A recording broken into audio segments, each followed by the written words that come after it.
C'est bon, d'accord. Bien, je reprends. Monsieur le Président, chers collègues, la démocratie permanente va donc supplanter la démocratie participative, fort en vogue depuis que socialistes et écologistes perdent autant d'élections que de crédits auprès de la population.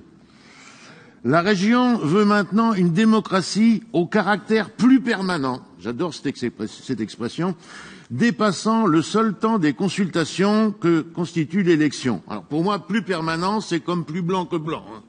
Enfin bref. Nous comprenons votre méfiance pour les élections. Il fut un temps où vous et les vôtres contrôlaient, grâce aux élections, tous les appareils du pays. Mais maintenant, à cause des élections, vous avez perdu. Et vous avez beaucoup perdu. Il faudra mettre le prix. 450 000 € pour la démocratie permanente, comparé à 137 000 € pour feu la démocratie participative. Ceci pour des rencontres régulières sur le territoire. Nous avons déjà eu droit aux cordes du territoire, aux forums dans les bassins de vie, aux démarches participatives, sans compter plusieurs concertations autour de la formation, de l'enseignement supérieur et de la recherche. J'en passe et des meilleures, mais toutes aussi inventives. La démocratie permanente va amplifier ce fait et elle mettra en place 7 nouveaux chantiers et 25 nouvelles mesures.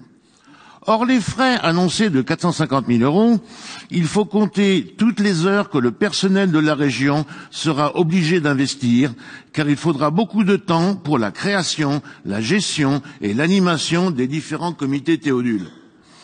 Il y aura donc de nombreuses réunions dans différents domaines, mais les participants à ces réunions seront loin d'être les plus aptes à discuter de questions spécifiques.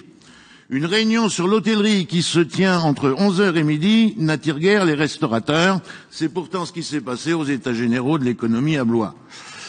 Par contre, on retrouvera toujours le même personnel de la région, les mêmes élus, ainsi que les mêmes militants politiquement engagés, ce qui accentuera encore plus le sentiment de ce que vous appelez les TLM, autrement dit, toujours les mêmes. En effet, des participants spontanés, il y en aura guère. Il suffit de voir ce qui s'est passé. 6 participations en ligne sur le forum La Région à 360 degrés et 3 sur participants sur le forum Alimentation.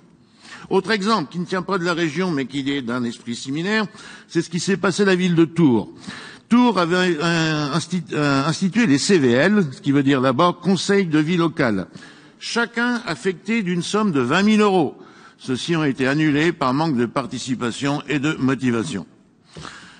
Donc vous avez perdu le contact avec la population et maintenant vous voulez réinventer la proximité. Mais pourtant, il y avait une structure qui incarnait parfaitement la notion de proximité et celle-ci s'appelait le département. Je vous remercie de conclure. Je termine. Vous l'avez détruit et absorbé et ce n'est pas en créant la fameuse, fumeuse et très onéreuse démocratie permanente que vous le remplacez. J'ose ajouter, parce que tout le monde est d'accord sur le fait que ce rapport est pour le moins confus, qu'à un moment on disait que si en France on n'avait pas de pétrole, on avait des idées. On n'a pas de gaz non plus, mais pour faire des usines à gaz, on est très très doué. C'est vraiment d'une complexité remarquable. Je vous remercie.